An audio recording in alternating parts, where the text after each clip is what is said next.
Hey everyone, what's up? My name is Zay and welcome back to another video. So I often think about what my life would look like if I were in Star Wars because God knows I wish I was. And I know that a lot of you guys do too because when I made the If I Were In video, a lot of you guys responded. You will check those out if you haven't already. But one of the things that I've always tried to figure out is how my dog Twig, Twig, come here, look up here baby, look in camera. Good boy. How he could be in Star Wars with me. Now, you think that would be an easy question to answer. You think you just type in Star Wars animals and some dogs would show up, right? Well, you're wrong. Star Wars animals are terrifying and none of them are as cute as him. However, there is one very dog-like animal in Star Wars, the Loth Wolf. Now, I wish I could end it there and be like, well, Twig would be a Loth Wolf. See you guys next time. End video, you know? But when I create these characters, I want them to feel a little bit more realistic. As you guys know by watching the videos, I always like to do things that would make sense within the world. And as cool as it would be to have a Loth Wolf, there's like 2 Jedi we've ever seen have a connection with them. And when you try to think about like the real life equivalent, like just a real wolf, people don't just have them as pets. But that's the line of thought that got me thinking. We have dogs in real life and wolves in real life, but we made wolves pets by domesticating them. So what's to say that didn't happen with Loth Wolf? And with that in mind, I felt like I figured it out. Now when I do the second version of If I Were In Star Wars, which by the way, I guess now you have a sneak peek that's coming, and I have Twig with me, it'll make sense within the world. He can be a domesticated Loth Wolf or a Loth dog is what I'm calling it. My idea being that the people of Lothal also made the same connection that humans did here on Earth with the wolves on their homeworld. So I decided to roll with that. That's my idea of how Twig's going to be in Star Wars, right? But I wanted to visualize it, and I figured that that's what I could share with you guys today. So I have a screen recording of when I was just kind of sketching out this idea of Twig as a domesticated Loth Wolf serving as like what that would look like, right? So I have it pulled up here and I figured we can go through it. So it's a pretty big file, so I'm just gonna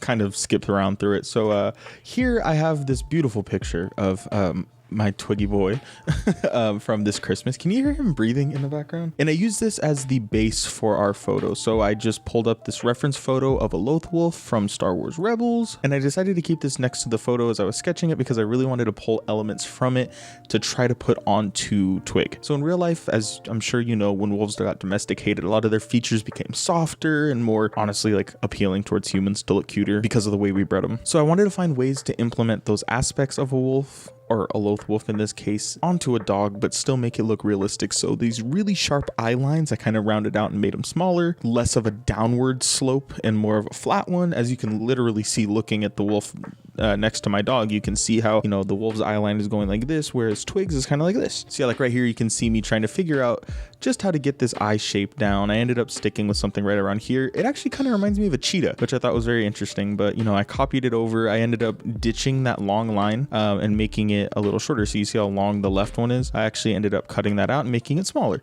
Again, going with what I was saying about minimizing and kind of flattening and rounding out features. Eventually, I moved on to the most important thing about a Loth Wolf. These little bumps, I don't know what you'd call them. They're all over Loth Wolves. They have them on their face, their arms, and then their paws. And I really wanted to implement them right, and this is what I ended up with, and I think it actually turned out pretty good. What I did is I drew where Twig's actual eyebrows are, a kind of teardrop shape going down to his nose so that I could figure out the angles correctly and not have to do so much work, right? And then once I did that, I just took the first one, copied it over and distorted it so that it would fit right and called it a day there. Then I moved on to the nose. The nose wasn't very hard. It's a nose. But as I did that, I started going into those little bumps again. And it was a little difficult figuring out how to put these on correctly. You can see me really struggling here to get it to look normal, but what I ended up with was this, and I think it's fine. I think I do edit it a little more later, but this is fine. Then I moved on to his little teeth. Not a big deal. I pulled up another reference photo of the Loth Wolves, and you can see it's pretty much the same. And then I went over and fixed the eyes a little bit more. You can see me really struggling to figure out this snout.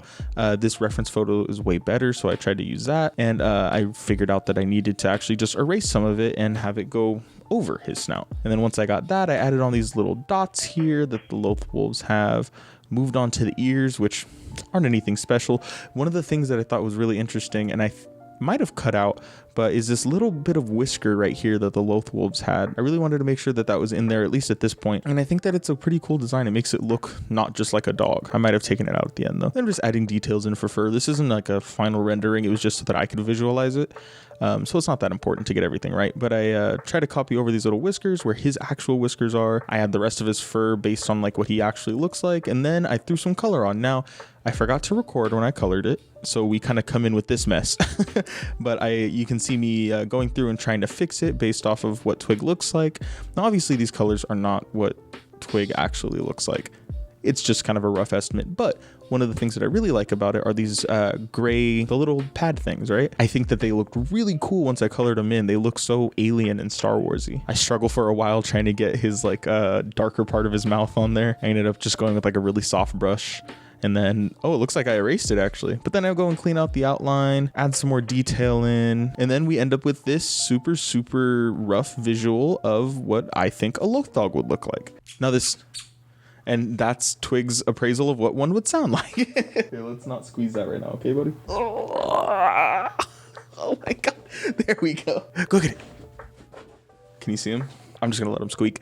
That is my super rough version of what a Loth dog would look like, and honestly, I really, really like it. Not the art, but the concept. This is something that I was really excited to do because obviously I love this guy and I want him to be in Star Wars with me, and this is a way to do that. So anyway, I really hope you enjoyed that. I know that I can't be alone in wishing that there were more pets in the Star Wars universe. I know that there's a guy in the High Republic that has like a cool like lizard dog.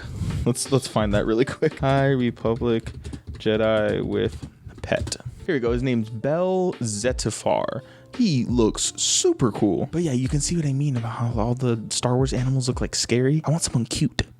But this is like a perfect example of how I would imagine my character being with Twig. If you have any pets that you think would be a cool addition into your Star Wars character, your Star Wars story, headcanon, whatever, let me know. I want to see it. I want to hear about it. Put them in the comments, tweet it at me. I love seeing that stuff. So please go ahead and share it. But that's all that I got for you today. Thank you so much for watching. If you like this video, make sure to leave a like down below. And while you're down there, you will subscribe to this channel. We have a great little family here and you look great in it. I'll see you guys on Wednesday with, oh, I should mention that, with either another episode of Jedi Fallen Order or something new that I'm going to try out. You're not going to want to miss it. So like I said, make sure to subscribe so that you don't. But anyway, that's going to do it. I'll see you on Wednesday. And until then, go do some good stuff later. May the Force be with you. I've made so many Star Wars videos recently that I think new people are going to think that the May the Force be with you is actually part of the outro. Maybe it is. You don't know. I was going to make another Jedi mind trick joke, but I did that twice. And I don't know if it'd be funny anymore. You will think it's funny. Nah, it didn't work. I should have left it.